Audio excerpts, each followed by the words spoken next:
o'clock on the dot, and there are 23 of us here on time. I'm looking at Sarah Aubin's beautiful face. Thank you for being here, Sarah, on time. Lauren, Jake, Ashley, Sandy, Jenny, all of you, thank you so much for being on time. You're the superstars. What do you think? Should we get going? Yeah, let's not wait. I want to respect everybody's time that's here. Excellent. Let's get started then. Okay, welcome everybody to the November all staff meeting. Today we have training on domestic violence with a special guest joining us at 2:30, Thalia Pope, who is a training coordinator at the Utah Domestic Violence Coalition. So we have I'm really looking forward to today's training. We're going to take care of our business meeting items now, and then we'll have her join us right at 2:30. So we need to get through kind of a lot of information quickly. And my animations are not helping at all with the quickness. Okay, housekeeping. First of all, of course, please mute your microphones, which they should auto mute anyway, but do turn your cameras on if you've got one. This is driving me nuts. So that we can make sure you're not asleep, and we can monitor your every move. So no, please keep your cameras on, and then mute your microphones unless you need to say something. And if you do, then just unmute and interrupt at whatever point you need to. And please get your training acknowledgements in by Wednesday. I sent the training acknowledgements in the reminder email last Monday, so you should already have the training acknowledgement. I'm sorry to say that the October meeting had about 50% return on the training acknowledgements, which is not great. We need 100% returns on these training acknowledgements. It's the way that we prove to the state, to our licensors, to everybody that we are providing the trainings for you that are required for us to provide. So please return that to me. If you're in Provo, you can return it to Jessica, and just do it. Thank you, everybody. I thought that our Halloween party was just spectacular, Salt Lake. So thank you for everyone. Lori, I'll turn it over to you. Do you like my cool tats? So much. I totally did chest tats. I thought I might keep it forever, but it washed off. So it said, yeah, everybody, great time. Everybody participated. The clients had a great time. I think it was super fun. So I appreciate everybody's help to cover the rooms and everything. And it was very calm, but fun. I think we had a good time. Yeah. I thought this was a really great photo of Raquel. It is. Raquel and her mob, Raquel and her peeps. Yeah, I thought it was a great time, and it looked like the clients were having so much fun. Okay, so the holiday prep guide. This is important. I'm going to ask for you to write down these dates, even though we will send them to you. But you need to take special note of these important upcoming holiday dates. We're closed for Thanksgiving, and the holiday schedule for the residential and day treatment is in effect. So that is for Thanksgiving Day and the day after. The office is closed. Questions? December 2nd is the annual holiday alumni party, and it's at South Temple House. And I don't know if Lisa or Lori want to say something about staff expectations for staff attendance. If you are direct staff that work with clients and you're full-time, we're asking you to be there for a minimum of an hour. If you want to come as part-time staff, great. The more the merrier, but specifically for Salt Lake, we need to be there. I won't shame people, but I'm going to anyway. I don't want to, but I had nobody attend except Sid and another staff. at the alumni summer party. So it was really disappointing because they come to see us. It's a big deal. They want to show off how well they're doing, and we're going to have yummy food. And it's just going to be, it's always a cool night to just kick off Christmas and show how amazing our clients are doing. I'm telling you, I don't know about y'all that have gone to past events, but for me, it helps me remember why I do this insanity job, I like to call it. And it's right there with our clients showing up and showing how they're sober. So plan it on your calendars. Thank you. December 2nd. Come on, December 12th is our staff Christmas party. So it would be the second Monday. It's in place of this very meeting. So there's no excuse why you can't attend. It's at the OG in Sugar House. Olive Garden, 3 p.m. We'll do the staff gift exchange game. And anyway, I got a migraine halfway through last year's, but the first part of it was really great. And I attended Provo's last year, which was really great. And this year, Provo's Christmas party is at Texas Roadhouse again in Orem at 2 p.m. on Wednesday, the 14th. So Provo, please make note of that. There will be, I'll be joining you. I think Lisa and Lori will be joining, and a couple of other of us from Salt Lake, but yeah, have a good time. Also do a gift exchange down in Provo as well. Hey, Kurt. Yeah. What was the address for the one at the Olive Garden? The Olive Garden is the one on 13th East and about 2200 South. It's the Sugar House location. So it's by Sugar House Park. Okay. Yep, right across the street from Sugar House Park. Yep. That's the day after my birthday. Kurt's doing an invite too, so you'll have invites. Okay. Great. Moving down the holiday prep guide, beginning on December 13th is our 12 days of secret Christmas elves. Lori? Yeah, so we do 12 days of Christmas elves. Well, we'll get ready to sign up, and you pick the houses or pick whatever treat you want to do, and then you pretty much doorbell ditch them. You drop off your treat, pound on the door, and run like the Dickens, Lisa likes to say. It's been, I'll tell you, my family's done it for years. We did it with the kids all growing up, and they loved it. Now they're grown, they're not so much excited about it, but it's a great project if you want to do with a group of people, whatever, you know. It's just a fun thing, and I think it's a great family thing to do to give back for the holidays. We'll do it in Salt Lake and in Provo. Provo's is a little different because there's just on site. The elf drops it off in a secret, and then they get to open it up. So yeah, it's a great activity that we've been doing forever. And you choose a gift and you do it to each house on that particular day. Is that right? Yes. Yeah. But it can be really simple. Like our Or family in always Frisco, did. they just have one location.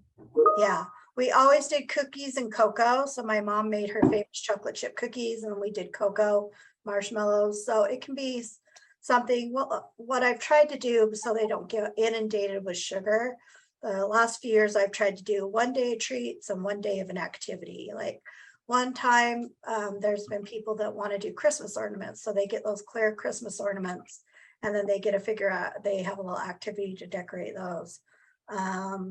Marion's bought these little tiles that you decorate that are really cute on Amazon. So there's all kinds of ideas. I have a ton of ideas if you're interested. And Lori, it can be expensive, so it's a great idea to get a couple staff, get a family group, a neighborhood, a group to help cover, because in Salt Lake with 4 locations, it can, and thinking of the kids, it can really add up. But it's fun, but don't get injured. Yes, please.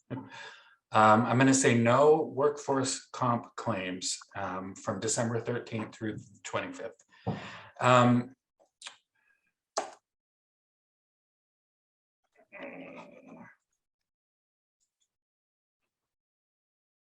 Client Christmas show, the talent show.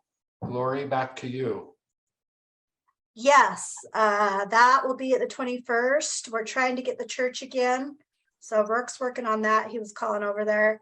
I think that stage is perfect, and we'll have a big party. You know, we'll do some simple cookies and for treats and something to drink after lunch, and then we'll just zip up there, and each house will participate, and the employees do a talent show.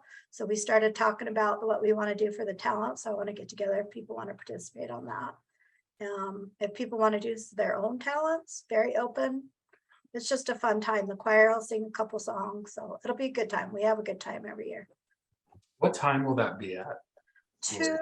We're looking at 2 or 2:30. I'm shooting for 2. That's probably when it'll be. We'll do a simple lunch, and then hopefully we can get done by 1:30, 1:35 and get everybody up there. And that's a Wednesday? Yes. Okay. Awesome. Okay. We're just tackling these business items like crazy, guys. And then we're closed for Christmas on Friday. So the office is closed for Christmas on Friday, the 23rd, and then Monday, the 26th. So those are the 2 Christmas observance days. And then But House of Hope never closes. correct. We never just close, jump not in. for a minute, never. We just close the office for a little while sometimes. Right? Is that the best way to put it? We just really appreciate the staff that are willing to step up and work those holidays and work extra days for the days that the women are in the houses, and the staff covering in Provo. Being an RA is a tough job, and so we will be paying time and a half for the people working on those holidays, even if they're not into overtime. Nice.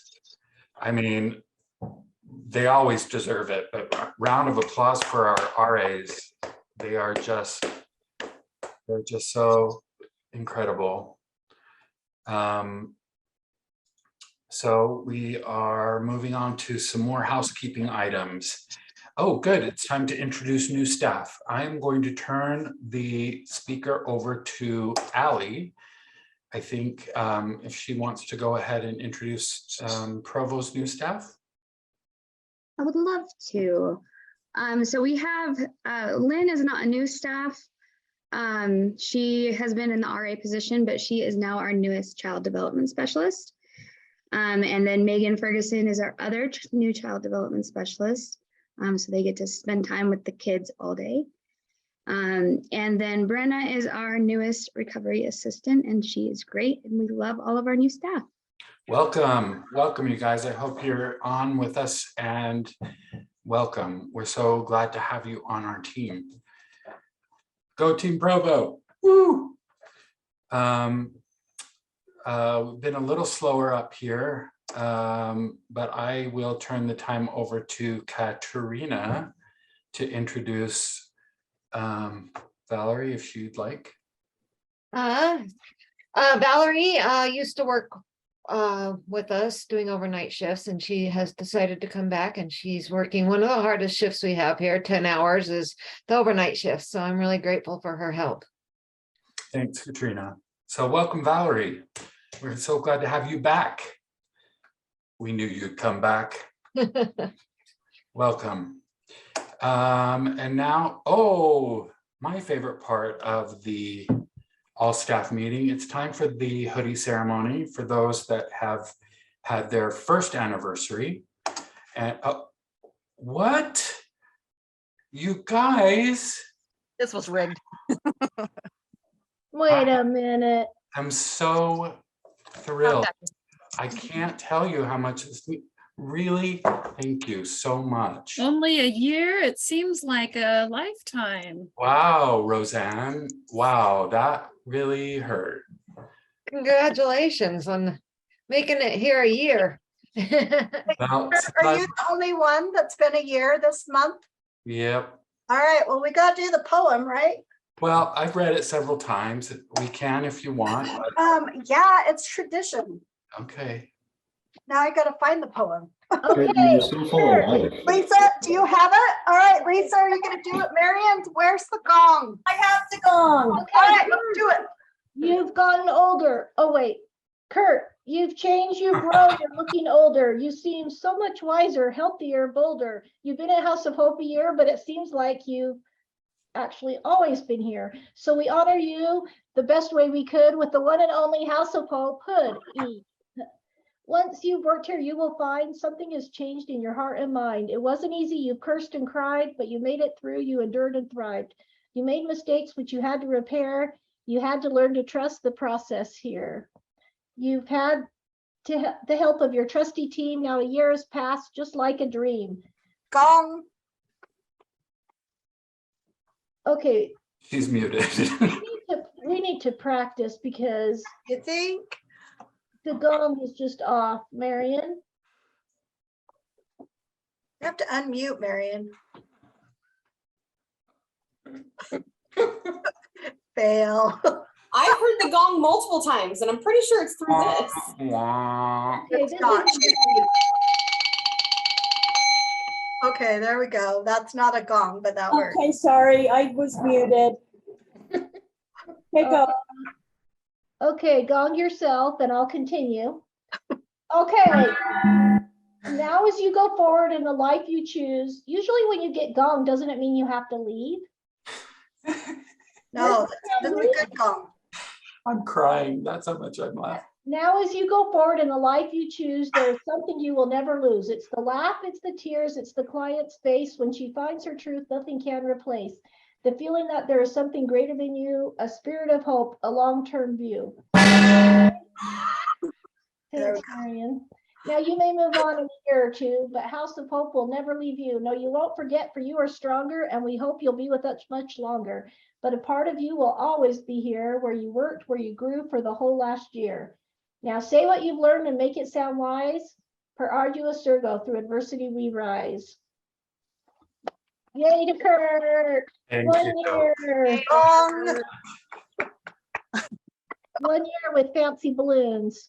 I'm looking forward to my triple extra large hoodie. Oh, Kurt, I don't know what we've done without you. Congratulations. Glad you've been here a year / lifetime. See, the poem even says. And those hoodies are magic. You can put on those hoodies. You can take the best nap ever, even sitting at your computer screen. right on. I'm looking forward to it. I'm telling you. Okay, staff of the month. Let's do Provo. Okay. So I have chosen Bo, our cook, to be staff of the month. And there's many reasons that I could give, but I'll just give some highlights. Bo keeps the clients happy and fed. And she is incredible at her job. And she also goes the extra mile by just being like a listening ear to staff when they need it. I feel like she does more therapy than I do, which is kind of nice. But she is great. And we just love her. We love having Bo. So Congratulations, Bo.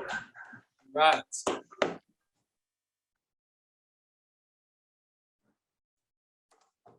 Salt Lake.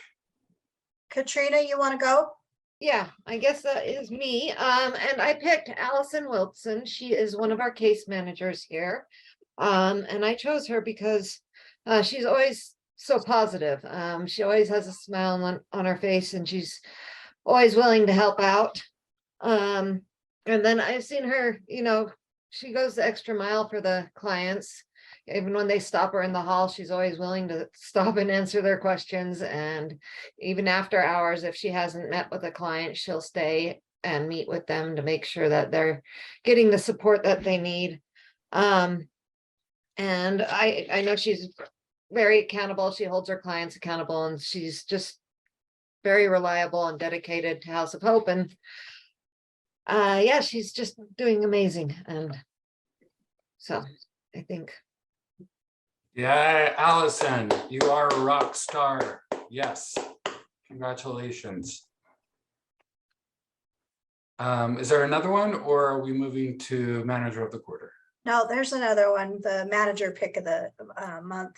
So the manager pick of the month, this person we chose because they've been working in their position and had to do a lot of it solo, a lot of turnover with other peers, coworkers, which can be really hard when you're trying to take care of the clients, and without complaining, because I know sometimes she's been riding solo a lot. I really appreciate that. And she's recently started on taking more tasks, which I appreciate. And she just is great to work with. And so our nomination is Johanna. So we really appreciate Johanna and what she does. So thanks, Johanna, for all you do. We just moved her. Yay, Johanna. Yeah, she has to run groups sometimes, and a lot of times she says, is anybody gonna be down here with me? But I just appreciate how hard she works and that she's really stuck through with some tough times. So thanks, Johanna. Hosanna, Johanna. Congratulations to Bo and to Johanna and to Allison. Allison, thank you. Now it's time for manager of the quarter. Okay, this manager likes this will give it away, but she likes cats, cucumbers, and California.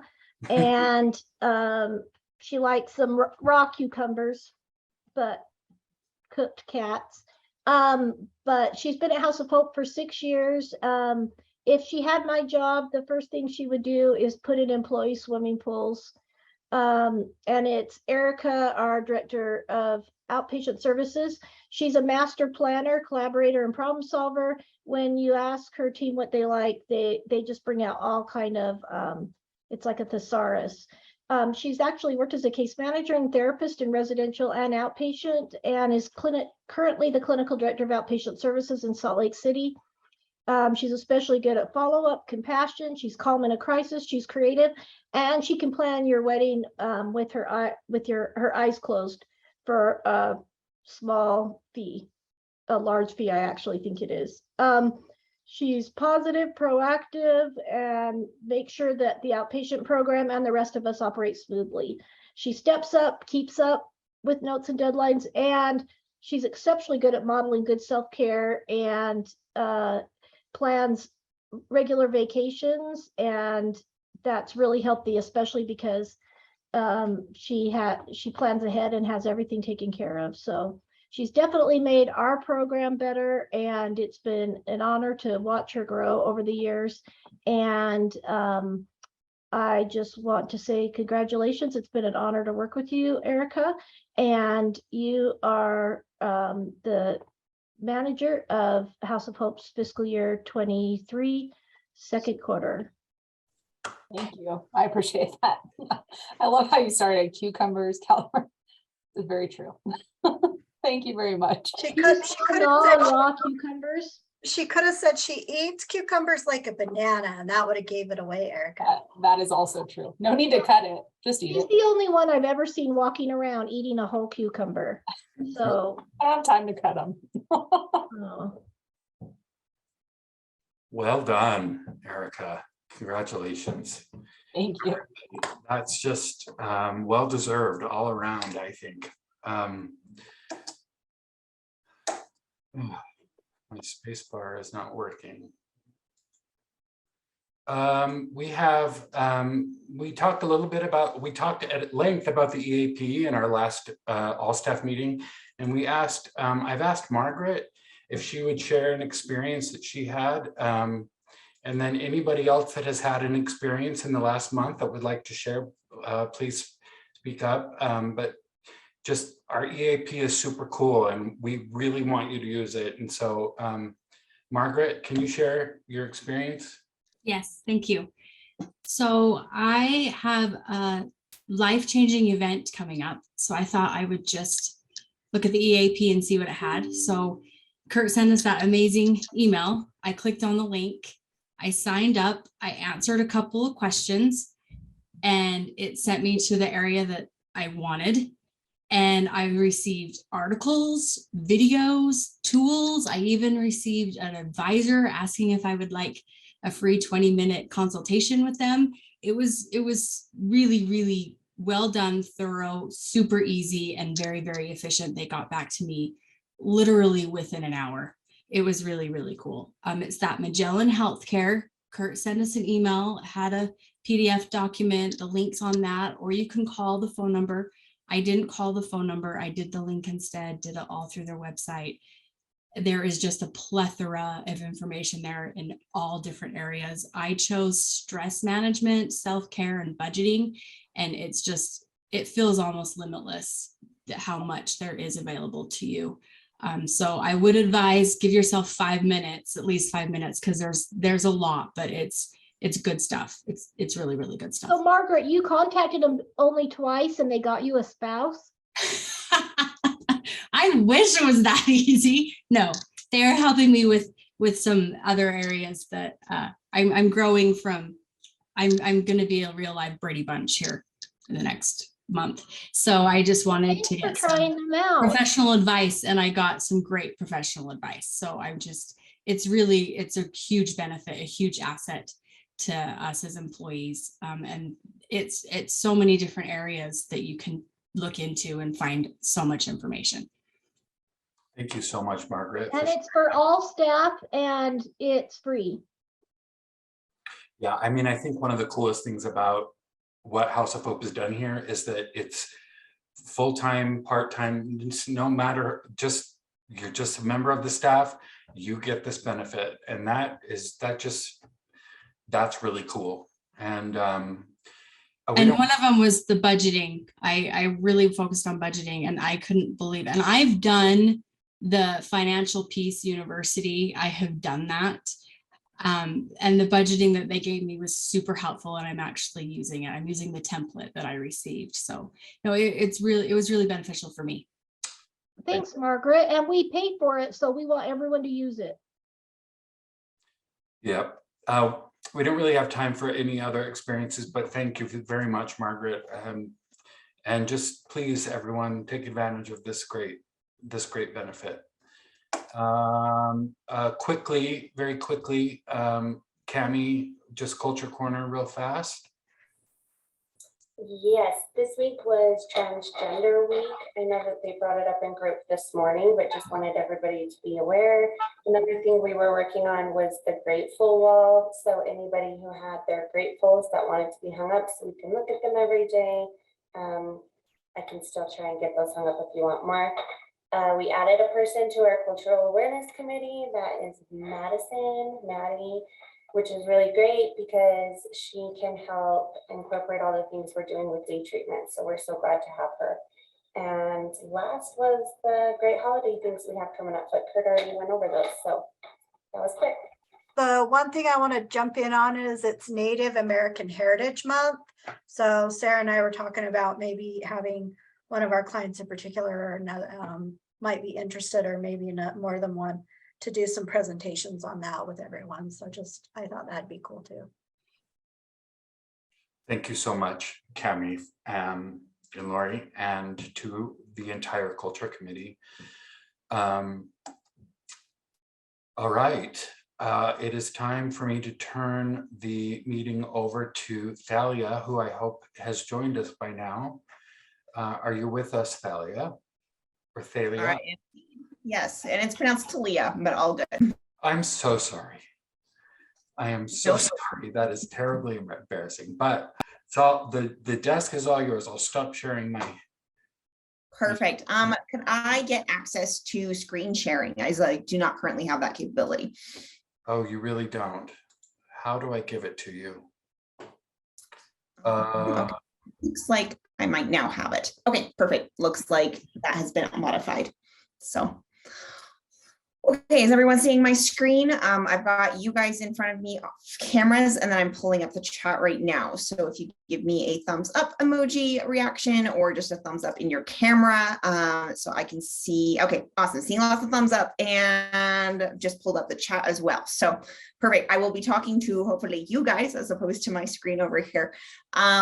But very grateful to be with you guys today. My name is Talia. I'm with the Utah Domestic Violence Coalition. If you haven't heard of the UDVC, we're the statewide coalition that works with DVSPs or domestic violence service providers such as yourselves throughout the state of Utah.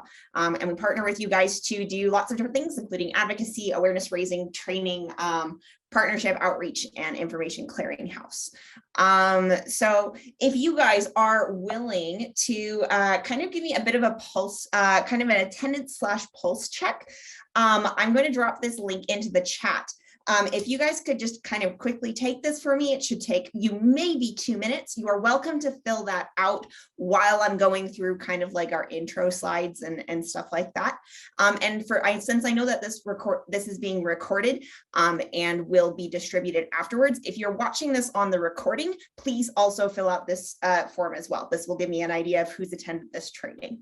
So again, that link is now in the chat. Please go ahead and do that while I'm kind of going through the initial slides. Thanks, everyone.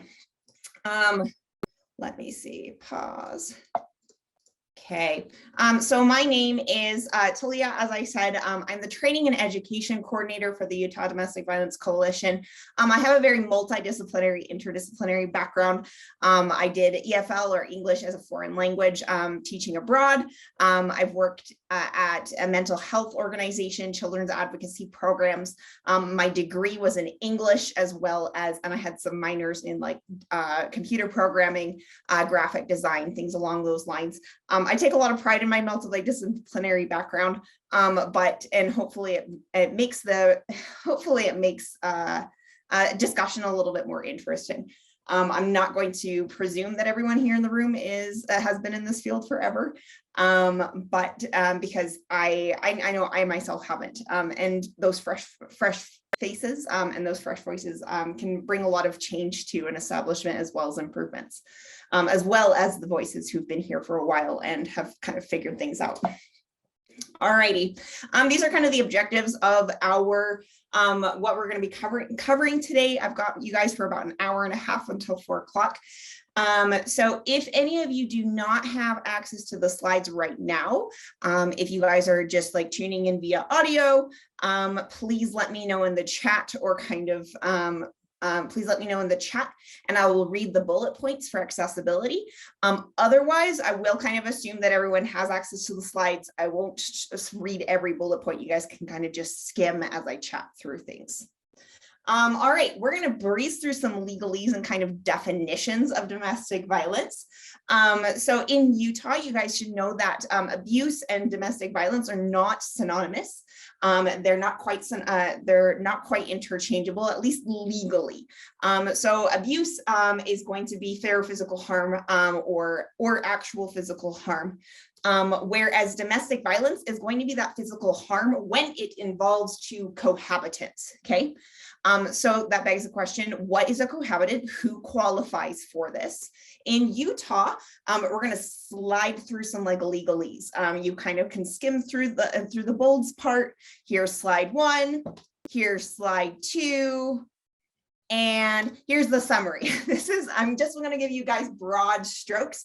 I'm not in law, and there will be some exceptions to this. But for the most part, domestic violence can happen in Utah between current or former spouses, current or former roommates, current or former sexual partners, including one-night stands, siblings and immediate family members, some extended family, so long as one of the party members is not a minor. Okay, as soon as it involves a minor, it's no longer charged as domestic violence in Utah. Okay, it's important to know that domestic violence is defined differently in different states. That some states will include kids into their definitions. Some states will exclude roommates and family members. Some will include just casual romantic partners, even if they haven't been sexually active. Okay, but in Utah, things that involve our minors are charged as child abuse, not as domestic violence. That's why we have that differentiation. Again, there are some exceptions, and when it's child on adult abuse, there's kind of like some gray area there. But again, just talking in broad strokes, things that involve kiddos are not going to be charged as DV. So the parent and a minor and like their older adult, etc., is not going to be charged as DV. And DV obviously is going to be an abbreviation for domestic violence, IPV, an abbreviation for intimate partner violence. And an intimate partner will exclude some of those family relationships, those roommate relationships, but it might include the more casual romantic dating that hasn't evolved to a sexual level at that point. Okay, all right. Definitions over. Let's kind of talk a little bit about statistics. I know that death by stats is definitely a thing, so we're not going to spend too much time here. But we want to kind of recognize, oh, we're not quite at the stats yet. So as I said, domestic violence abuse, not quite the same. We've got all these things that are illegal that can receive a domestic violence, quote unquote, enhancement.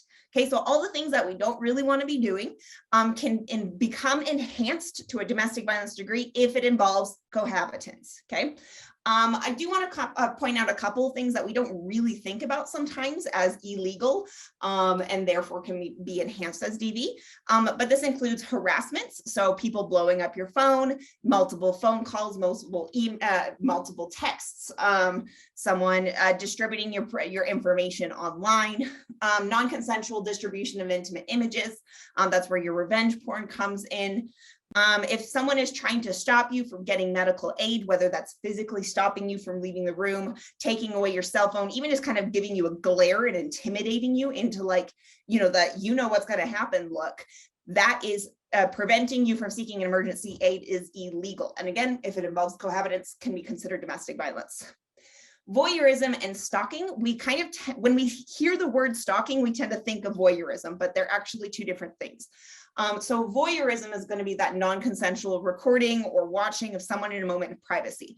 Doesn't have to be you in the bedroom, doesn't have to be like you in the bathroom. This could be you doing your dishes, taking the dog for a walk, playing the piano. If you are expected to be alone and someone is watching and recording that, voyeurism, okay?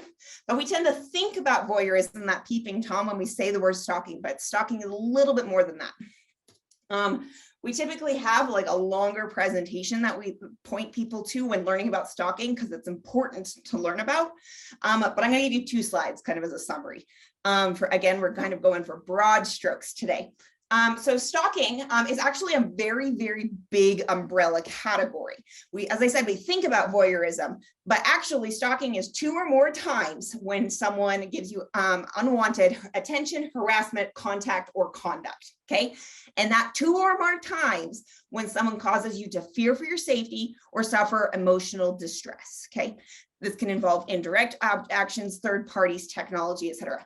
That is a really wide umbrella, okay? 2 or more times where you are afraid for safety or you are emotionally distressed, kind of is the general definition. Okay, there are 4 main categories for stalking. Okay, voyeurism does fall under one of these 4 categories, but it is only one of many. Because remember, it's 2 or more times causing emotional distress or fear for safety. Okay, so something that can cause fear for safety, something that can cause distress could be the following, and the monitoring could be someone digitally hacking into your accounts. It could be knowing things about your loved ones that they're not supposed to know about. Again, kind of showing up. It could involve breaking into your car and leaving a coffee in your car without your consent or knowledge. It could involve hangups. It could involve blowing up your phone with text messages. It could involve creating multiple Instagram accounts and keep following you, even though each one is blocked. Delivering gifts to you, either by leaving them on the doorstep or like is passed along to you through your coworker or through your roommate. Your information being published online, whether that's your address, your IP information, or just like, private information about what's going on with your family. All the things that are bolded here are illegal in and of themselves. So remember how I said that stalking needs 2 or more instances. It needs to create, quote unquote, a course of conduct in order for it to be acted upon by the system, criminal justice system. However, these bolded ones only need to happen 1 time in order for criminal justice to get involved, okay? Threats, you don't need more than 1 to prove that it's stalking. Or to get assistance. Publishing private information doesn't need to happen more than once. You can go get assistance immediately. Okay. All of these things classified as stalking, and so stalking is going to criminalize, you know, typically innocent, quote unquote, innocent acts that would normally be non-criminal. So someone kind of forcing a confrontation, showing up and kind of like escalating an argument, okay, normally would not be criminalized. But if it is part of a pattern, if it is part of 2 or more instances where you've been feeling distressed, where you're feeling anxious or afraid for your safety, that can be criminalized. That forced confrontation, that argument can be criminalized if it is part of a pattern. So one of the difficulties of stalking is proving that there is a course of conduct that does cause a reasonable person to fear or have distress. But it is part of the process that of criminalizing normal activities. Okay, those are my 2 slides kind of on stalking. We do have a larger presentation, but it is important to know that stalking is a red flag for additional violence, okay? So the reason that we talk about stalking, the reason that there are additional like trainings on this is because a majority of people who are stalked don't just experience stalking. They also experience verbal threats. They also experience physical assault or sexual assault. They about 2/3 of them are actually killed in the end, are femicide victims. About 2/3 of them are stalked before they are ultimately killed. And then like there's about 3/4 of our stalking victims will also experience coercion or verbal violence as well. Okay, so when we see stalking, when we see those things that make us uncomfortable or like, that feels gross, there is likely something else going on. So please follow up on that. Okay. All right, now that I have gone through definitions of domestic violence, of stalking, I'm going to open up kind of the floor slash the chat. I want you guys to all kind of put in the chat, yes, no, unsure. Have you experienced DV or do you know someone who has? Go ahead and put that in the chat while I take a moment to breathe and take a drink.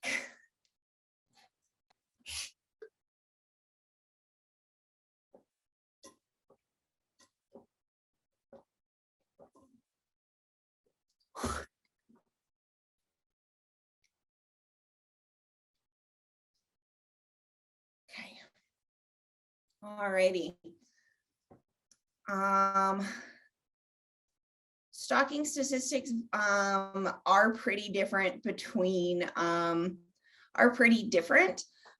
for genders. Excuse me. Oh, and it's particularly when you take homicide, stalking that results in homicide into consideration. Stalking that results in homicide vastly affects women much more than men. I cannot off the top of my head tell you whether or not that's the same for what the rates are in comparison for same-sex relationships.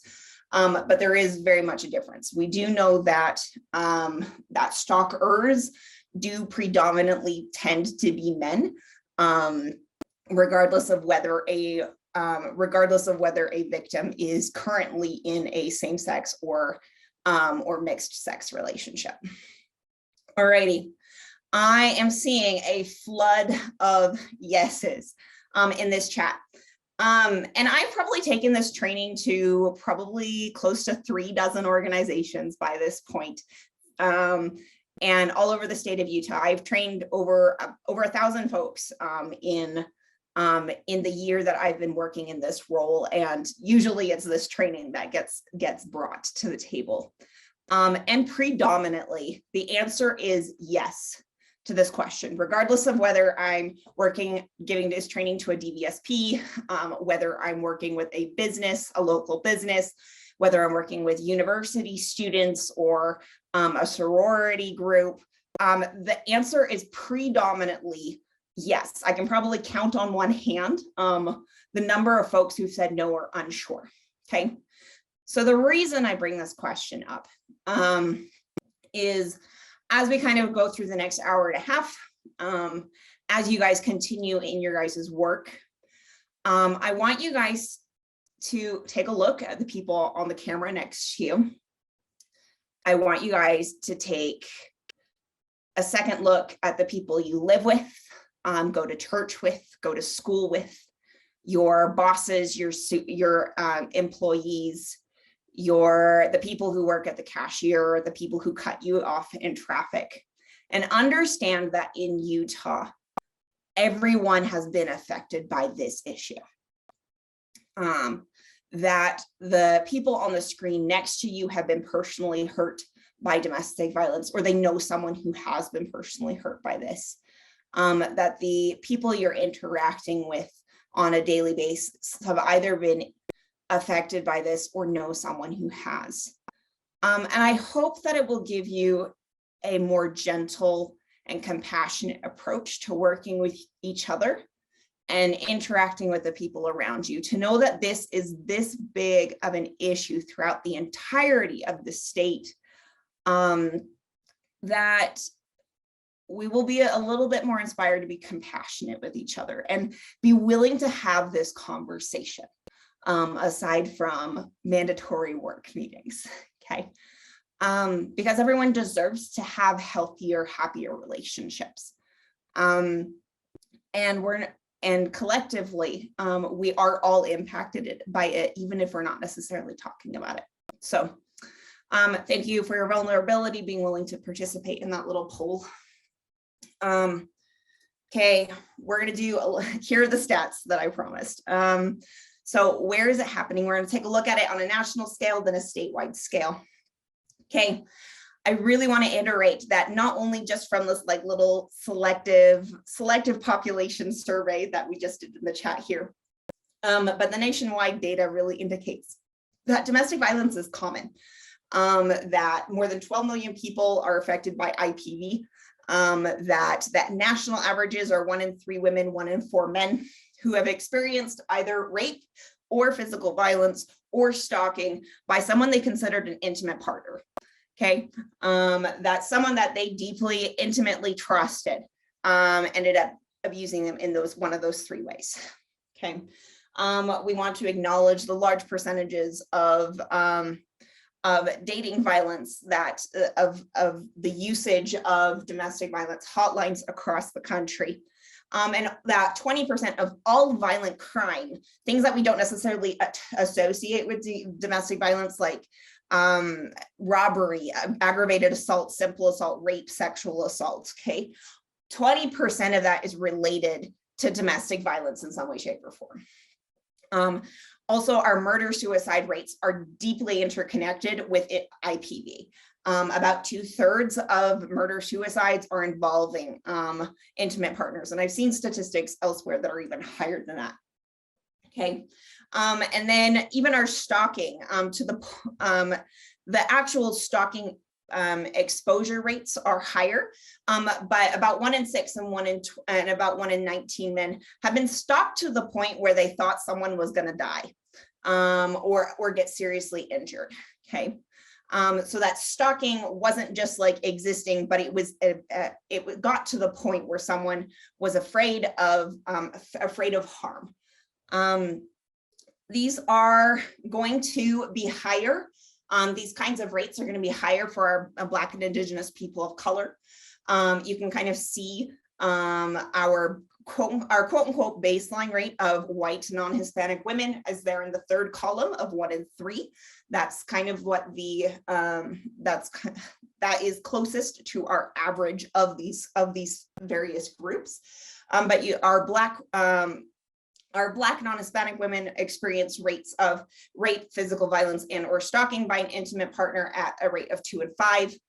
Asian or Pacific Islanders are our lowest group at 1 out of 5.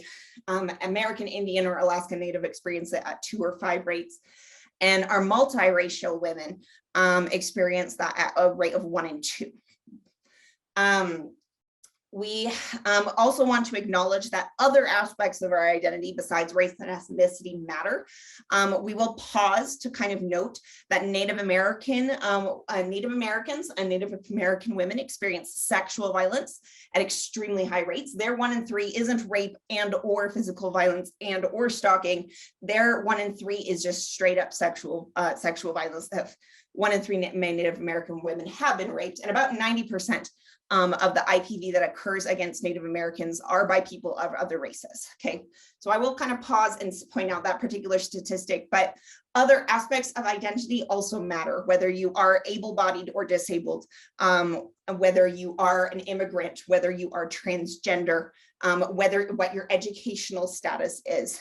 Those will all impact the rates of violence. But we do want to point out that violence and domestic violence, IPV, will happen across all categories, regardless of whether you're rich or impoverished, whether you are educated or uneducated, whether you are mentally and physically able, or if you are mentally ill or differently abled.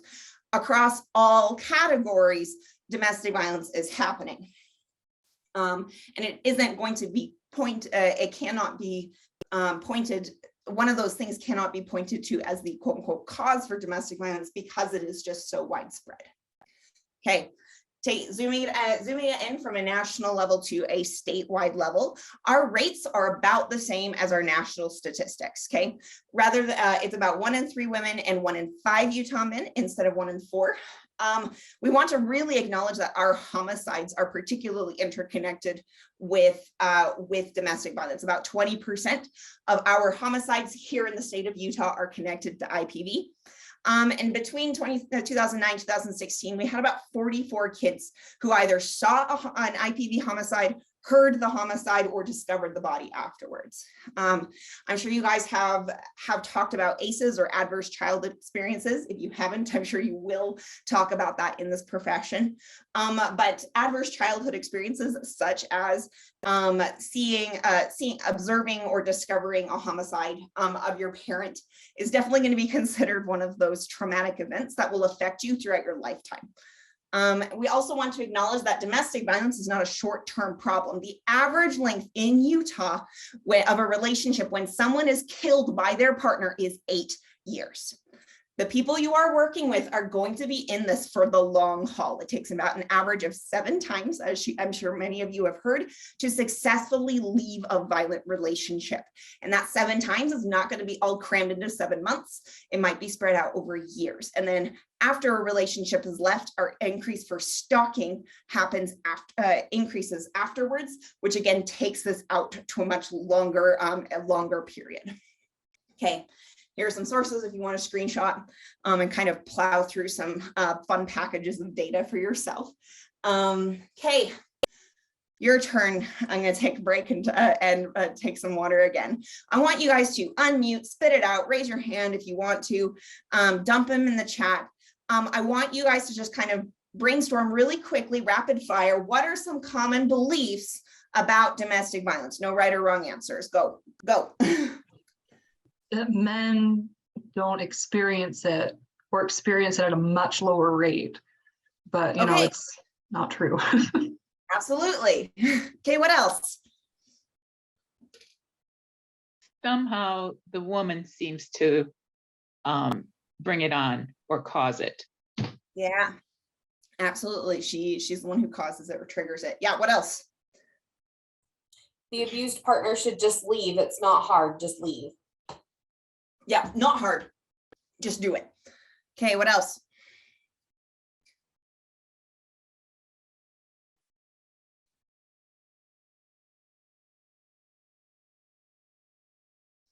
In the chat, I'm seeing confusion. That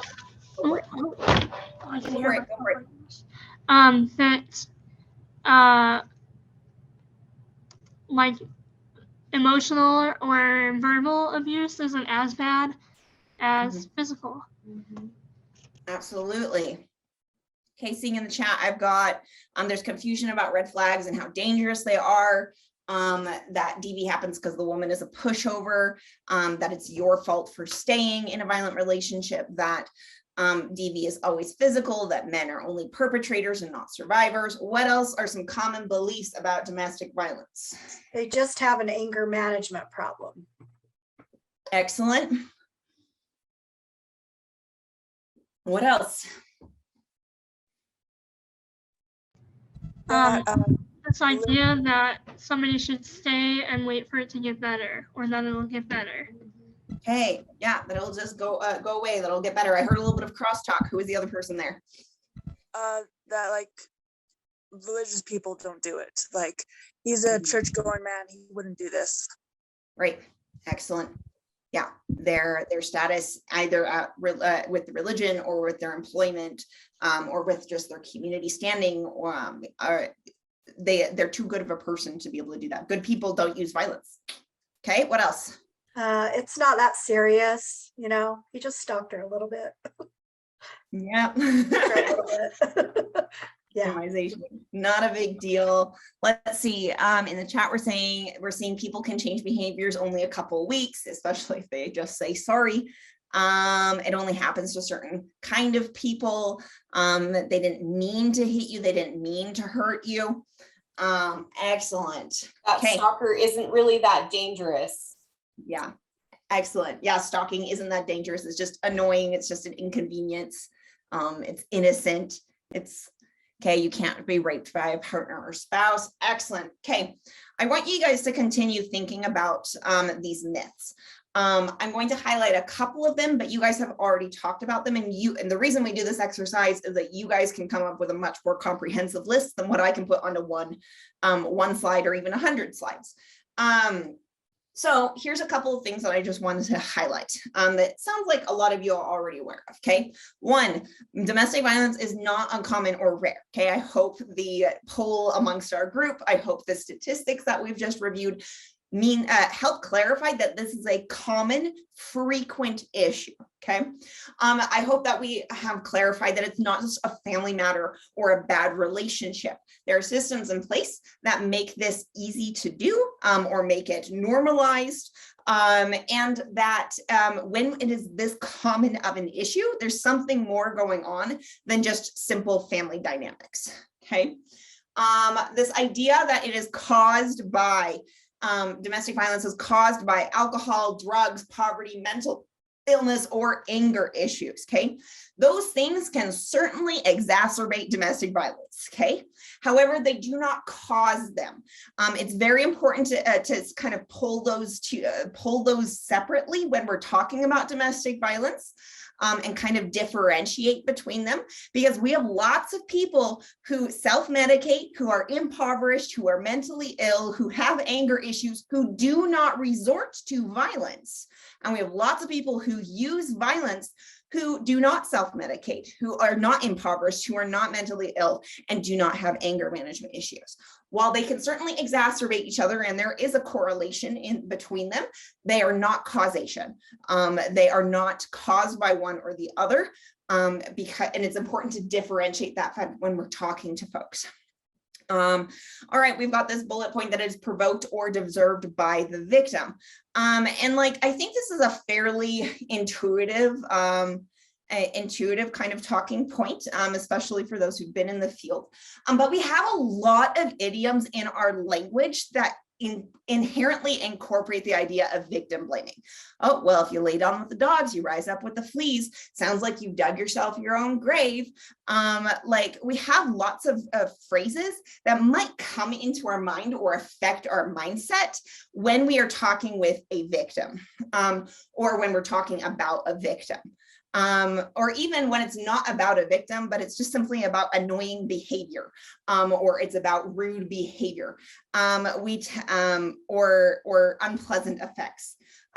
We have a lot of idioms in our language, at least in the English language, that tend to imply that when you are, when you found yourself in a bad situation, it is something to do with what you have done. Okay. All right, we've got this, we've got the myth that it's always physical. We've got the myth that it's cured by couples therapy or just leaving. This kind of concept of couples therapy. People who use violence and people who are abused by violence have very different needs. And putting them together in the same room, saying it is us issue rather than something that needs to be individually resolved and addressed, does not fix the issue of violence, okay? People who use violence have very separate needs, and they can be addressed. And oftentimes, most people who use violence do want a healthy relationship. But addressing that on an individual level, as opposed to an us issue, like my violence is caused by what you do, as opposed to the mentalities that I have, does not help the violence, and sometimes can even make it worse or cause it to escalate. Okay, domestic violence is not black and white, and it's not easy to fix. It is very entangled. It's a very long process. And it is not, the solution is never going to be easy. It's going to be a lot of different, coming at it from a lot of different angles. Okay. All right, let's talk about this question. Why don't they just leave? Okay. What are some of your guys' answers to this question? Again, just rapid fire. Dump it in the chat, unmute. Blackmail. Okay, what else? Excellent. Kids involved. Kids involved. I'm seeing in the chat violence. What else? Money. Money. Okay, what else? Have kids together. We had a bit of crosstalk. Let's try again. Scared of repercussions. Okay, scared of repercussions. And what was the other person? They have kids together. Okay, yeah, they have kids together. What else? What else? Brainwash. Okay, they're brainwashed. Don't What have else? anywhere else to go. Don't have anywhere else to go. Absolutely. What else? Emotional attachment. Mm-hmm. Yeah, our survivors love our people who use violence. Absolutely. What else? Trauma bonding. Trauma bonding. If they've been threatened. Okay, yeah, fear of threats. Yeah. What else? What else? See in the chat. Oh geez. Well, I think sometimes it's like a thinking error of, well, no one else will ever want me, so I'll just stick it out with this person because they love me. Yes. A fear of not being accepted by other people. Yeah, Not lack wanting of to start over. not wanting to start over. Okay, it looks like in the chat we've got the fear of being alone. It's dangerous. Fear, manipulation, trauma bonds. They think things will get better, things might change. Fear of retaliation, threats you'll be killed, nowhere else to go. It was good once upon a time. For the comfort, for the perception that there's no better choice. Feel like they have no place of going, no access to finances, isolation from family, friends, love, didn't want to feel that time was wasted, hoping onto the hope that their partner will change, and they may or may not know that this is normal. Excellent, really good points. I want to throw up too. There's that old saying, better the devil you know, right? So at least I know what to expect in this relationship, and so I don't want to risk. Absolutely. Thank you for pointing that out. All right, so we're gonna watch this brief video. I'm gonna play it for a couple of seconds. I'm gonna pause it. I want you guys to give me a thumbs up if the audio is coming through clearly.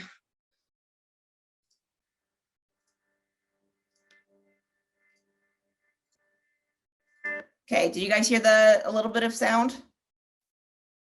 Here, we'll try in the middle. Obliterate domestic violence. We have got.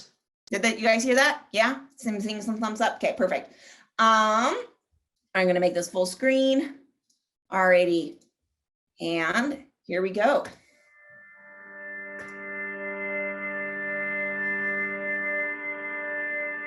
It is the question that I'm asked the most. Why did I stay? Why does any woman stay? And for the life of me, I can't understand why people are obsessed with it, because to me, it's so obvious.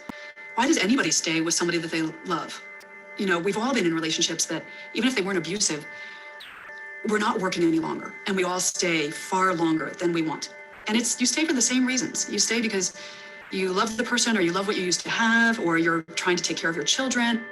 When we ask, why did you stay? We're blaming the victim for their abuse, as opposed to asking, why did you hit this person? Or why are you violent? Or why do you feel the need to be violent? Why would somebody abuse? Why would somebody beat the people who love him or her most on earth? Until we ask that question, we won't be able to obliterate domestic violence. We have got to focus on the perpetrators of violence, not the victims.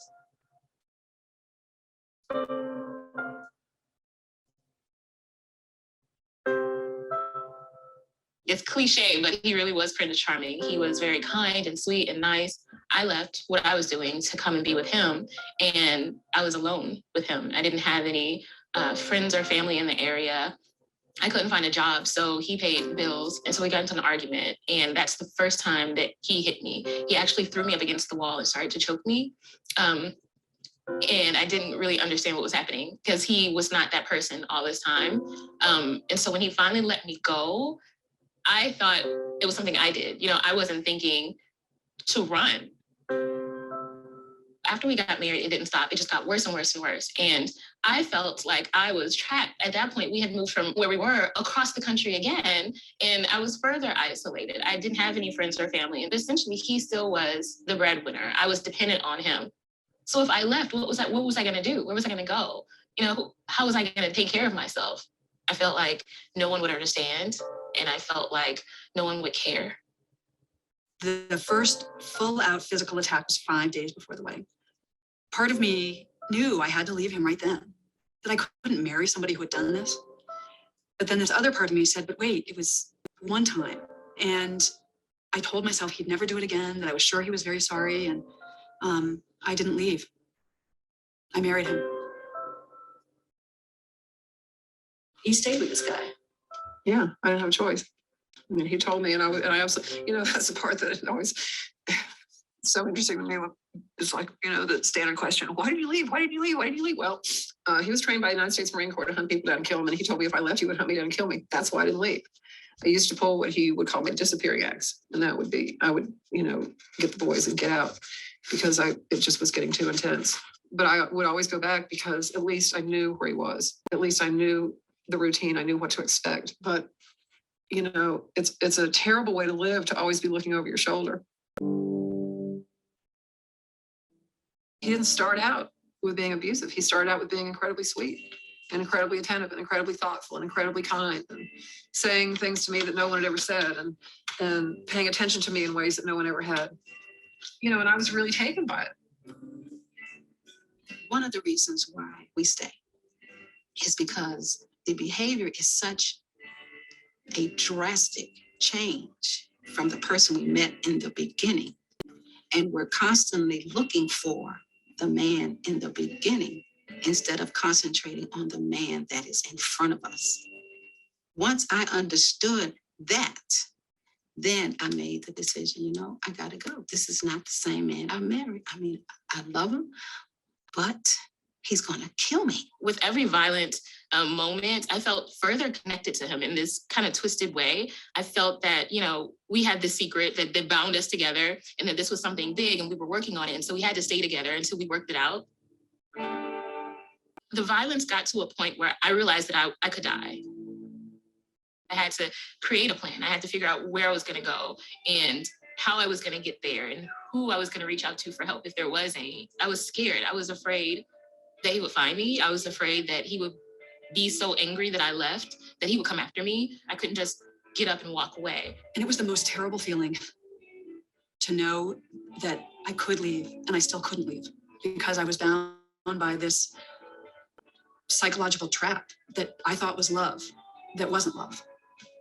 I had so much denial. If you had come to me and said, are you being physically abused? If my doctor had asked me or a best friend, I would have said, no, I'm not being physically abused. You do feel isolated and you keep a lot of secrets. You keep a lot of secrets in your heart, in your home, in your head. I stayed because I believed him when he said he wasn't going to do it again. I stayed because I didn't have anywhere to go. I didn't have any money. I didn't have access to any resources. I stayed because my religious community convinced me that I couldn't get divorced because God would hate me. I stayed because I loved him. you know, I stayed because he was the love of my life. And I wanted to believe that love could conquer all, including abuse.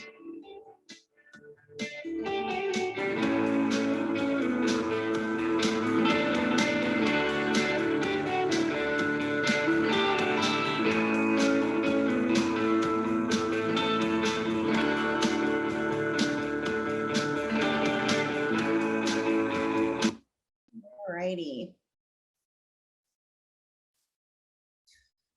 Oops. All right.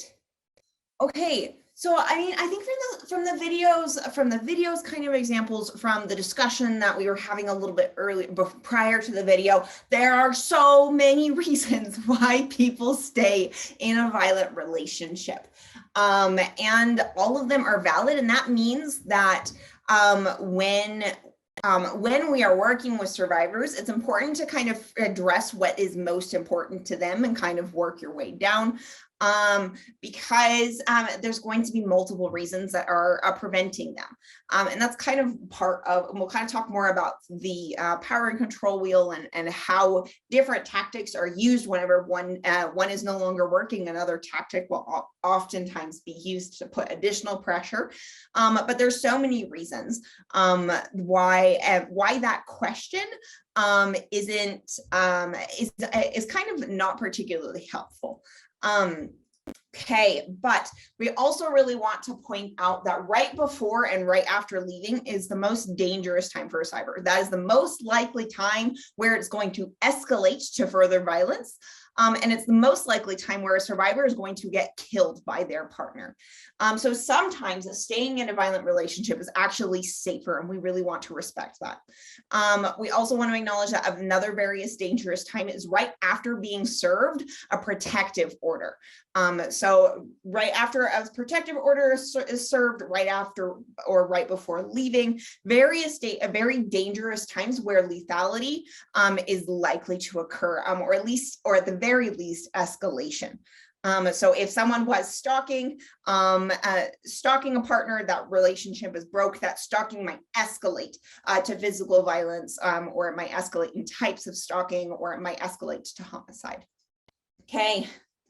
All right. Who here has not heard of the power and control wheel? Either give me a hands up or an emoji. Okay, I see a couple hands. Perfect. Say something, drop something in the chat. That's totally fine. Okay. I'm hoping that you guys will be able to kind of teach each other on this subject. Okay. But this is the power and, let's come back over here, power and control wheel. It's also known as the quote unquote Duluth model because it's called the Duluth model, and it was developed by a woman called Ellen Pence, who was a women's batterer program advocate, and she collected stories of these women in the battery programs about what did your partner use, what did your husband use in order to keep you at home, prevented you from leaving, or what did they use to abuse you?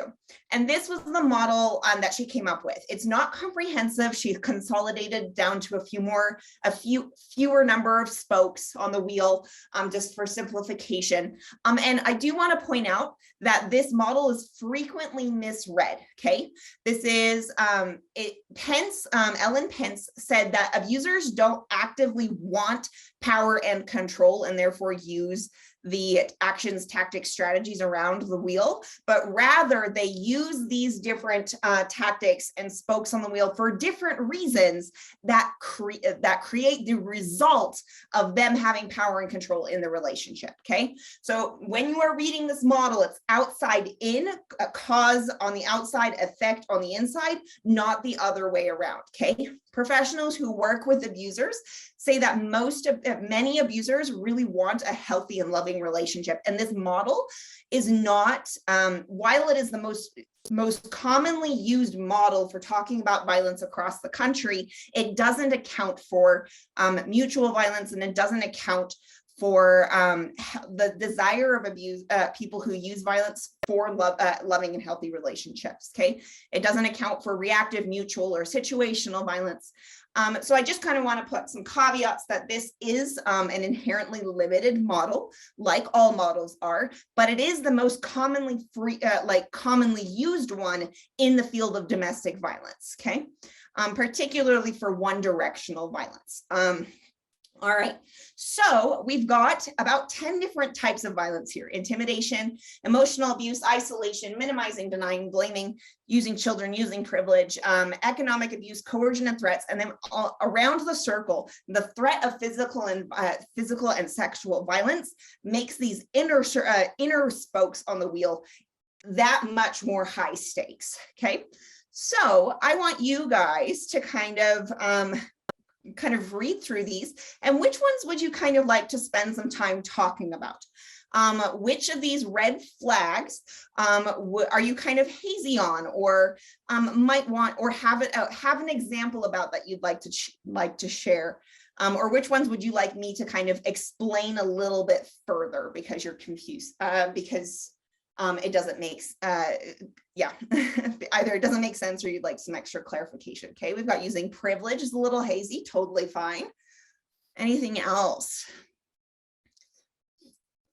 Okay, think on that while I kind of talk about privilege, and I will have you guys kind of come up with different examples for each of these. Okay, so let me scroll down to my privilege notes. All right, so when Ellen Pence originally developed this model, okay, this was originally, it said using male privilege, okay, because this was about women's stories. It was about male privilege, aka like the husband used their role, his role as being the man of the house, refusing to let his wife work, giving the wife an allowance, feeling entitled to sex, etc., as a way to keep the woman, quote unquote, in her place. Since the development of this model, our discussions on privilege have very much evolved. Okay, we have learned that we can each have privilege, aka be in a mainstream group in a lot more areas. Okay, and we each have privilege in multiple areas. We are each in mainstream groups in different aspects of our lives. Okay, here are some areas. I'm going to read a list off of it. I'm going to read a list on areas in which you could be mainstream. Okay, you could be mainstream or have privilege in race, class, sex, gender identity, sexual orientation, religion, education and literacy level, language, disability or health, occupation, body weight, appearance and beauty, immigration status, age, incarceration status, criminal record, access to transportation, access to technology, or even comfort level with technology. Okay, I'm going to talk about 5 in particular, or 4 in particular. Okay, but this concept of using privilege is using the areas in which we are mainstream or normal, or quote unquote normal, in order to use it as leverage against the other person who is not part of that same group. Okay, an example with using language privilege. If I am a native English speaker living in Utah, and my partner is Spanish speaking and does not speak English well, and I provide translation services for them, using language as privilege, as leverage against them would look like withholding translation services until I get what I want, purposefully translating things wrong, removing key details in translation, discouraging my partner from taking language classes or using other people as translators, threatening to leave them stranded in a place where they cannot navigate. Okay, that's an example of language privilege. Let's use immigration status. Okay, so I am a citizen and my partner is on a work visa, or my roommate is on a work visa, or my, okay, because it's not just about partners. It could look using immigration status as a privilege in a way that is manipulative and gives me power and control could look like taking away, hiding, or destroying their paperwork to keep them in line, to threaten to withdraw their visa sponsorship unless I get what I want, threatening to deport them or report them to ICE, lying about the documentation processes, or lying about what resources are available. Okay, 2 more. Let's see. So remember in the video, we had that woman who said that I couldn't leave because my husband was part of the military and he threatened to hunt me down and kill me if I ever chose to leave. Okay, that is an example of using occupational privilege to gain power and control over someone. It's threatening to use your connections or your resources at work to find a person if they leave. Saying that because I work in government, I work in law enforcement, I work at a prestigious law firm, I work at church, I'm going to be believed and you are going to get discredited, okay? Or alternatively, threatening to quit your job when you are the primary breadwinner are all examples of using occupational privilege as leverage against the other person, okay? Let's see. Religious privilege. If I am part of the mainstream faith, in here, Utah, it might be a member of the Church of Jesus Christ of Latter-day Saints. In other states, it might be part of the Catholic Church. In other parts of the country might look like different faiths. In different parts of the world might look like different faiths, okay?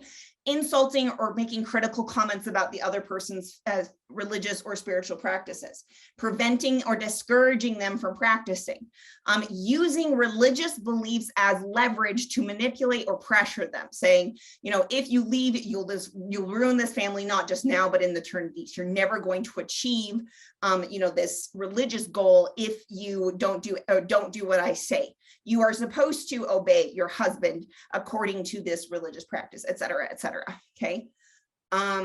I hope, does that answer the question of privilege? Okay, there's lots of different ways in which you can be part of a mainstream group, your partner not be, and you use that as leverage against the other person. I saw some nods. Let me know if you want me to dive into any other examples of privilege. Okay. I have a question. Go for it. So how about privilege within the family? Okay, so a couple's been married for many, many years, and then they decide to split. And how about just privilege? Because this happened to my, I never had a mother and father-in-law because he shot her and then shot himself when my husband was 11. And so is there privilege then where nobody thought that was going to happen because they had separated and lived in different apartments, and yet he would come and visit, have coffee in the morning, and then that's when he killed her and then killed himself one morning. So is that like a privilege of just thinking that, you know, I've been in this family they've been married for 30 years, and he can just kind of come and go because they have kids together, because he's had that privilege, and she just kind of lets him in because it's easier than to argue with him? I'm not sure if that would fall under the umbrella of privilege, because privilege is about being in a mainstream group versus in a marginalized group. But I could definitely see that could be just part of the normalization. There could be, perhaps there was, there's definitely a lot of entitlement, which is very closely entwined with privilege sometimes. But I'm not, I think that would, excuse me, in terms of how he exercised power and control, if perhaps the sense of like, perhaps there was male privilege involved, saying, yes, I am entitled to walk in and out of your house. It would have to kind of depend on where the sense of entitlement was rooted in, for example, if that makes sense. Okay. All right, another spoke on this wheel is minimizing, specifically recognizing how someone can recognize that. So let me scroll down to my minimizing notes, okay? All right, so this one is also, this category, the spoke on the wheel, is also kind of described as gaslighting, which is kind of a more modern term, but gaslighting has various forms, okay? But what gaslighting is that it is intended to either make you feel like your interpretation is wrong, invalid, or can't be trusted, Gaslighting can also be achieved by like derailing, which is to control the topic and shift the conversation away from their bad behavior to something else. Okay, so minimizing in particular is about making the issue quote unquote smaller, saying things like, it's not that big of a deal, you're overreacting, this is what being in a relationship is like, it was an accident. Okay, so minimizing is about making the issue smaller. It is smaller than you say it is. Okay. Blaming is about not taking responsibility. It's saying, you made me hit you. If you would just do what I ask, I wouldn't have to hurt you. It's your fault. Or blaming it on external circumstances, like I had too much to drink, I had a terrible day at work, it's not my fault. And denying might be like, is just, I think that term is relatively self-explanatory. It's saying, you're crazy, you're remembering that wrong, I never did that, what are you talking about, etc. Derailing would be shifting the conversation away from their behavior to something else. Okay, you're accusing me of this, but what about when you did XYZ? You didn't say anything about this earlier. Maybe you should ask me about the day that I just had, and it'll make sense why I acted the way I did. It's about changing the topic from what I did to the external source, or like blaming it, shifting it back to you, etc. Let's see. All right, Lynn's story. Let's see. Can someone in a DV situation only experience 3 or 4 things on the wheel and not all of them? Absolutely, yes. There is no minimum or maximum number of spokes someone needs for it to be considered DVIP. You can just have one on this wheel, okay? It is typically considered that, excuse me, pardon. So yeah, there's no minimum. Usually in a domestic violence, and we're going to talk about the relationship spectrum and what differentiates kind of an unhealthy versus abusive relationship. One of the key things about an abusive versus unhealthy is that when one of these spokes on the wheel no longer works, someone who is using violence and is being abusive is going to switch to a different spoke on this wheel as a different strategy. Oh, this didn't work, let me try this instead, because ultimately it's about keeping that power and control as opposed to just having an unhealthy habit. Okay. Do we have any other spokes that we want to talk about, or examples that we might have before we kind of dive into the next sections? Give me a thumbs up if you're good to go. Okay. Yes, and I would definitely agree that one spoke is too many spokes. 2 spokes to just kind of highlight a brief little fact about. Economic abuse is the #1 reason listed or given when people are asked, why did you stay in this relationship? Okay, it is the most common cause, and it can look like a lot of different things. It can look like maxing out credit cards. It could look like spending money faster than it comes in, or refusing the other person to work, giving allowances, controlling bank accounts, credit cards. All of the assets are in one person's name, withholding child support from their partner, draining the bank accounts when the survivor leaves, etc. Okay, so that is the most common one, but emotional abuse is often listed as the worst one. It feels the worst. Some people would rather be hit and screamed at rather than constantly berated and demeaned and minimized and emotionally made to feel like they are less than. So kind of just 2 points on those spokes. All righty. Okay, this is another model of violence. This is called the violence pyramid, the pyramid of hate, the pyramid of oppression. It's got lots of names, but this concept is that all violence, okay, occurs on a spectrum. Okay, that our physical violence, our emotional violence, are on the same spectrum at different degrees as rude jokes or stereotyping someone, non-inclusive language. Those are at lesser degrees and then are on the same spectrum as genocide and arson and rape and terrorism, okay? So it is interesting to kind of put that all on the same spectrum, and obviously different degrees of violence warrant different degrees of responses. But every single person is capable of some degree of violence.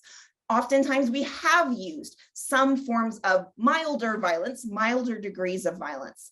And it's important to recognize that all cruelty does belong on that same spectrum, if albeit at different degrees and warranting different levels of responses. All right. Here is a quote from an author saying, there is no real difference between physical, sexual, and emotional abuse. All that distinguishes one from another is the abuser's choice of weapon. Again, it doesn't really matter how the power and control is obtained, just so long it is obtained through some means or another. Okay, this is the relationship spectrum I was talking about. And every single interaction we have, whether it is between intimate partners, whether it's between you and your roommates, whether it's between you and your employer or your supervisor, whether it's between you and the cashier person, every single interaction is going to fall under this relationship spectrum, okay?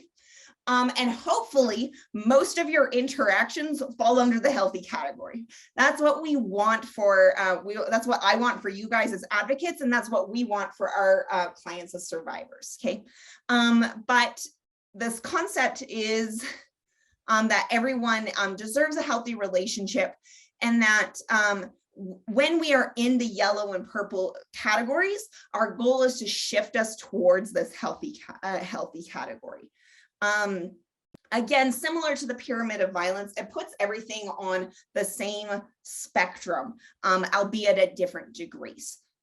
So kind of take a moment to look at that. If you have not heard of loveisrespect.org, they are a delightful website with lots of quizzes, lots of like self-assessments. It's good for pointing survivors too if they're like unsure whether their relationship is unhealthy or not. It is geared towards youth and young adults, but I really think their content applies for people of all ages. All right. Okay, so in terms of what healthy will look like, this is the inverse of the power and control wheel. This is called the equality wheel. And you'll notice that, again, this doesn't tell you how to achieve these things on these spokes. It doesn't tell you how to achieve honesty and responsibility or physical affection or shared responsibility. But it does tell you that when these things are present in a relationship, it will result in equality. And so helping people who use violence towards these things is part of the goals of various domestic violence offender treatment programs and interventionist programs, etc. Okay, all right, we're going to do a couple minutes in a breakout group. I want you guys, we're going to talk about responding to someone. We're going to talk responding to someone who's coming with us with it could be domestic violence, it could be just a stressful situation, but for now I want you guys to think about a time where you had a stressful conversation. You needed to have a stressful conversation with someone, okay, and the conversation went surprisingly well. It went much better or much smoother than you were expecting it to be. And I want you to think about the things, what did the other person do? What did the other person say? And don't just like be vague and say, oh, they were respectful and made me feel listened to. What did they do? What did they say to make you feel respected? What did they not say? I really want you to think about that stressful conversation that went really well, and how did that conversation happen? And it's okay if it kind of takes some thinking out loud if you don't have any direct answers. I want you to just kind of practice kind of thinking out loud right here. All right, let's see. Maybe, I don't know if I actually have the capability to put you all in breakout groups. If we don't, then we will just have another combo here in the main room. Let's see. Sorry, go for it. Yeah, I can break us out if you'd like. How many rooms would you like? Let's kind of put us all in groups of about 5, I think. Okay. And we'll do this for about 5 minutes. Yeah, and this is the prompt, guys. If you need a screenshot it, do it now. Okay, and here we go. 3, 2, 1. Okay.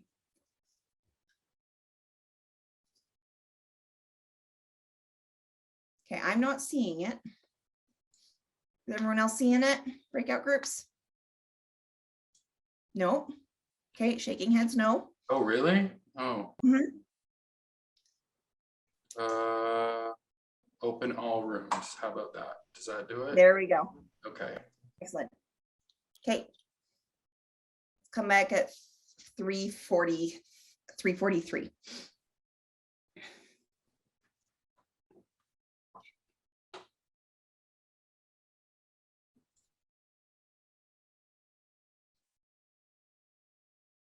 I'm going to pop away and step away from my camera for a little bit, and I'll be back in a couple minutes.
All right, maybe let's hit that close breakout groups button, Kurt.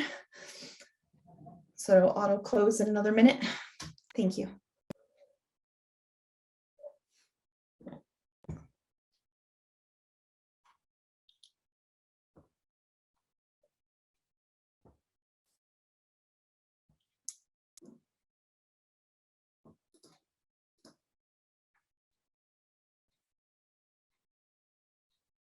This meeting is being recorded.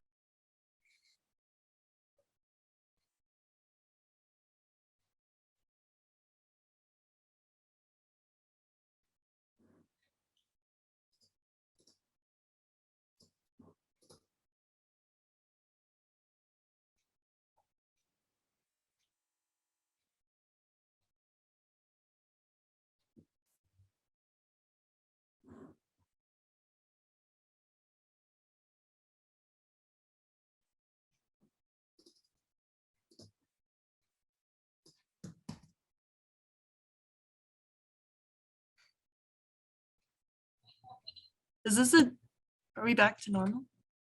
I think so. Kurt can tell me whether or not the breakout groups have completely closed or not. They have? Perfect. Okay.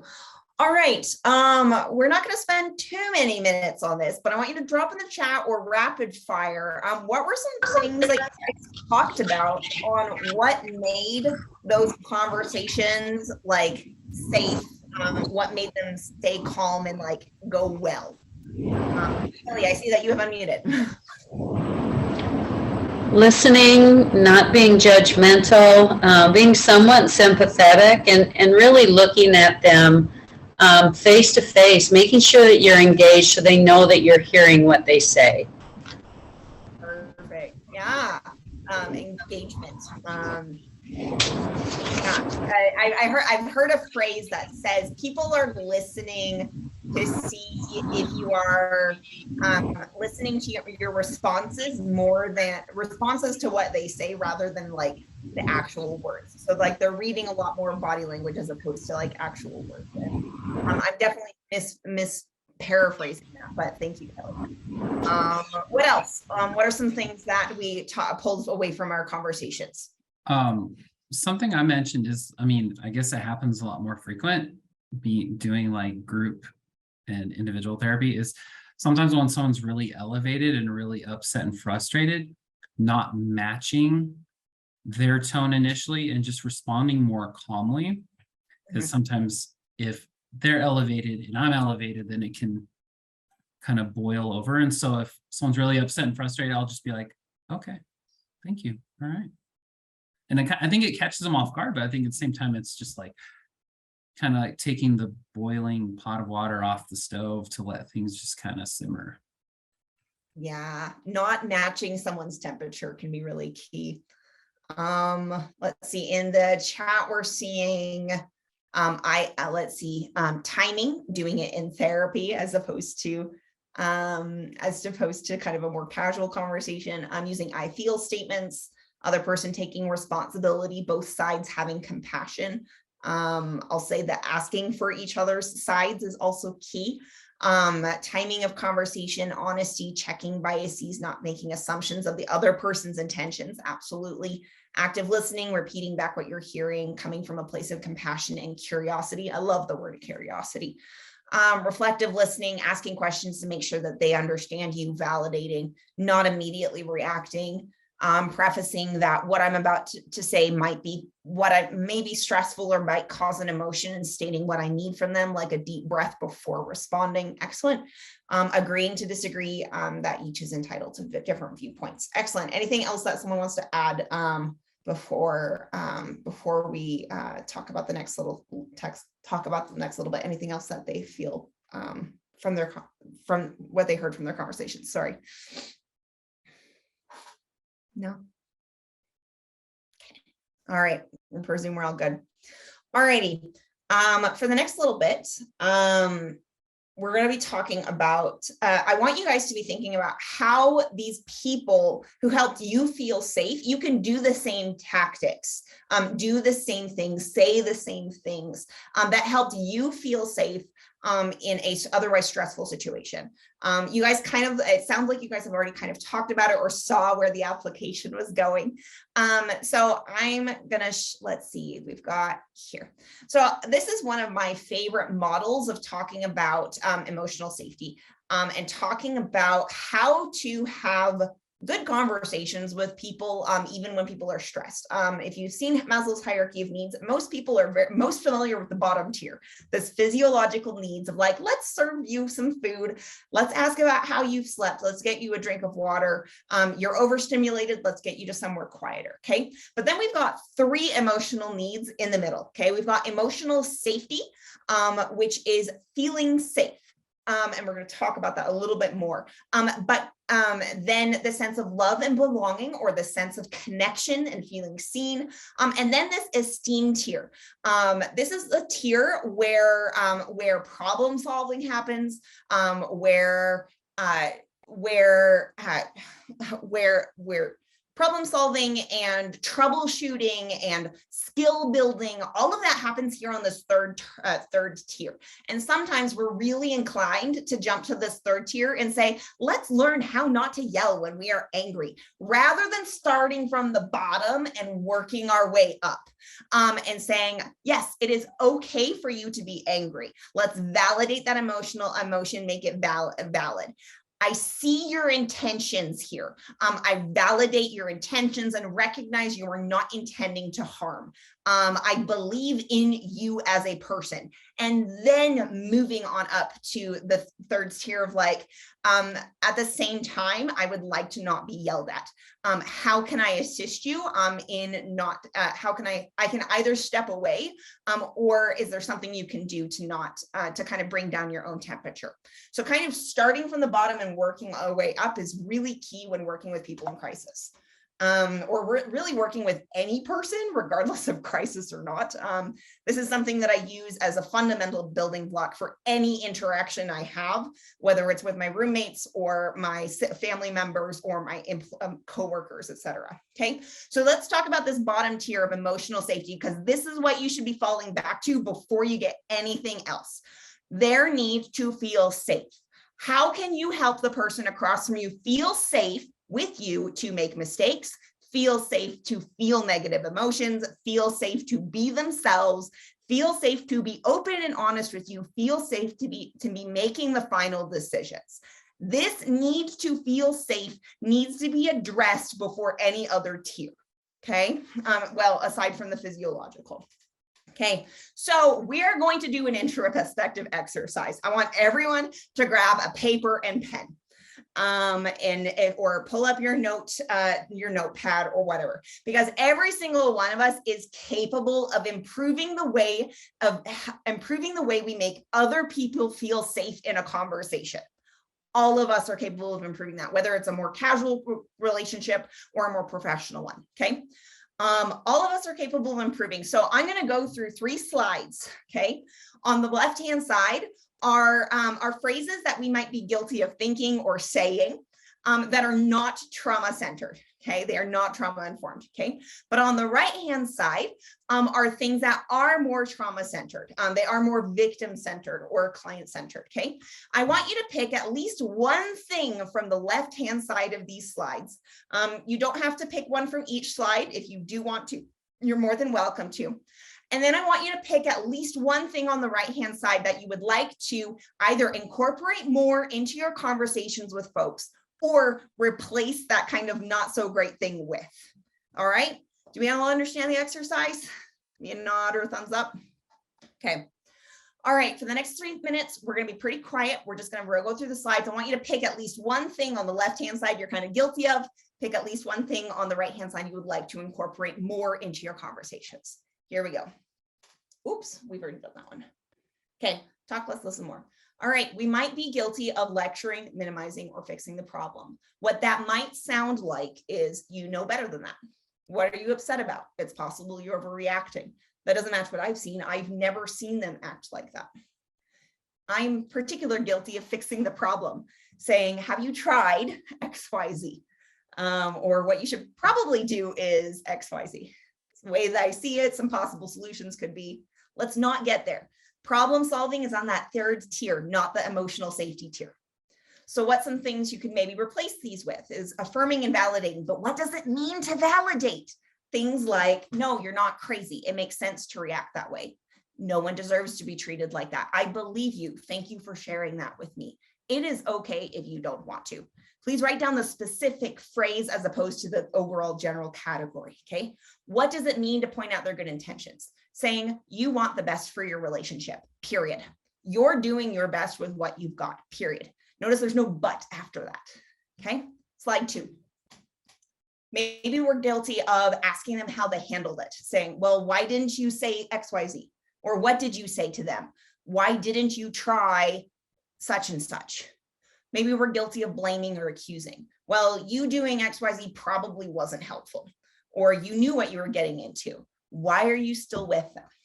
Okay. Maybe some things you want to try incorporating more of is asking about the situation or their thoughts, not the actions. saying, what happened, using passive voice during the fight? Tell me more about XYZ.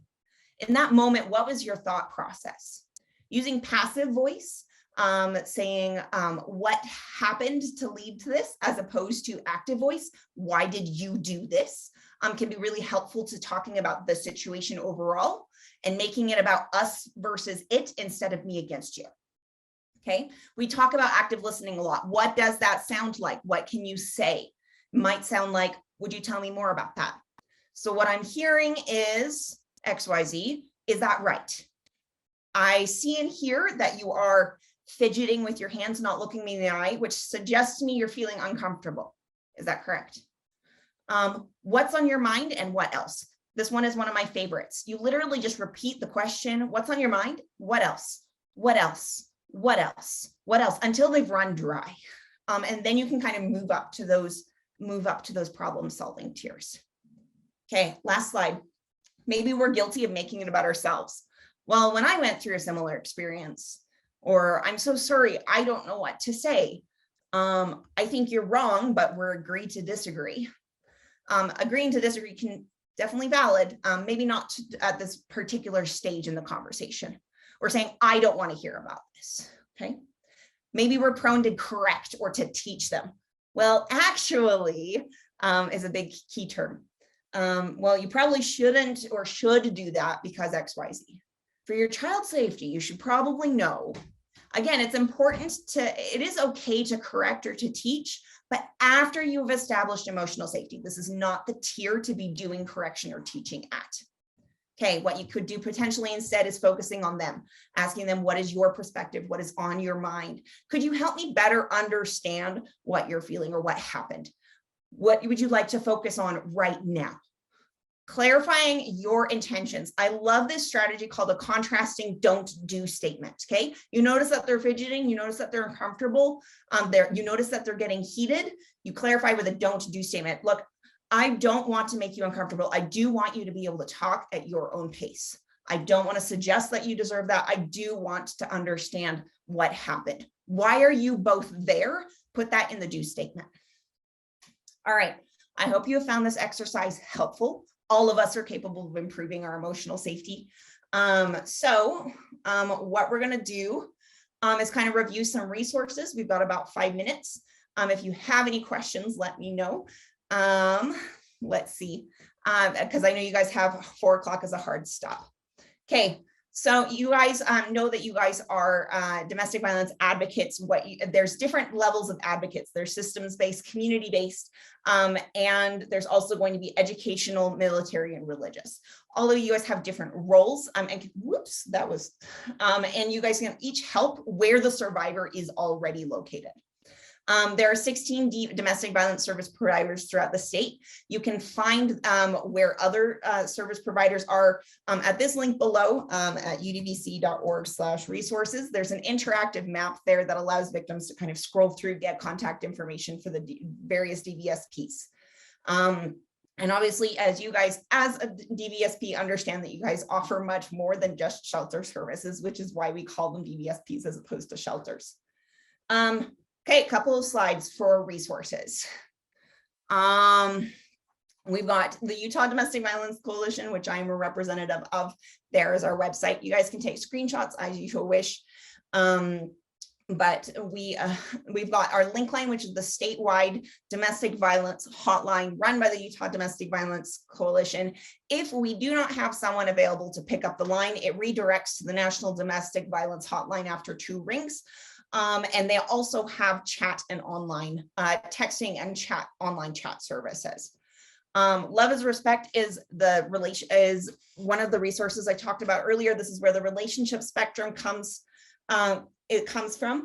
It's geared towards teens and young adults, but I really think that it works well for anyone who's questioning about what relationship abuse looks like, whether they're how well to kind of assess how you are doing in your own use of violence or not.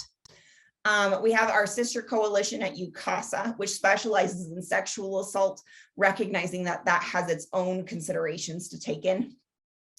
The Strong Hearts Native Helpline, also run by the National Domestic Violence Coalition, but they focus on Native, tribal, and Indigenous peoples who have been affected by domestic dating and sexual violence.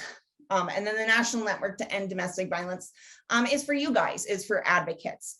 They have an awesome, they have a lot of different toolkits. Their website isn't super great to kind of navigate, but if you contact them, they're super on top of responding to your emails and inquiries to make sure that you get assistance with when you're working with clients. One of their sub projects is the Safety Net project, which helps you talk about online and digital abuse. Okay, and again, they're really good at responding to emails. They're really good at responding to like the submissions that you submit, the forms that are submitted through the form, through their online forms, etc. Okay, if you have not taken the attendance, if you guys have not taken the attendance yet, it would be greatly appreciated if you fill that out. I'll drop the link once more in the chat, but we are at 3:59. So thank you so much for your time and having me here today. This is my contact information. I'm happy to answer any questions, but I'm very happy for your interactivity. It made the time go by a lot faster. Thank you. And please let me know if you're interested in additional training or if I can connect you guys with any other services. I just want to say thank you so much, Tilia. This was an outstanding training. You were absolutely a rock star. This was so good. And I just want to quickly say thank you to Sarah Aubin, who put this connection together with the Utah Domestic Abuse Coalition. And thank you, Sarah, for setting this up, for having the idea to set it up, for contacting them, for getting it going. Thank you, Sarah. This was just outstanding. I cannot tell you how outstanding I thought this training was. Hopefully we'll have you back for maybe some more in-depth training. And just for all the staff, just so you know, the Utah Domestic Violence Coalition did not charge House of Hope for this training. This was completely on their dime, and just thank you so much. Anything from Lisa and Lori to wrap things up? No, great job. It was a great training. Yeah, really terrific. Thanks, everyone. I hope you have a terrific afternoon. Thank you for being here. And remember to get those acknowledgement forms back. And please do take the survey that is in the chat there for the Utah Domestic Violence Coalition. Have a great afternoon. Love to all.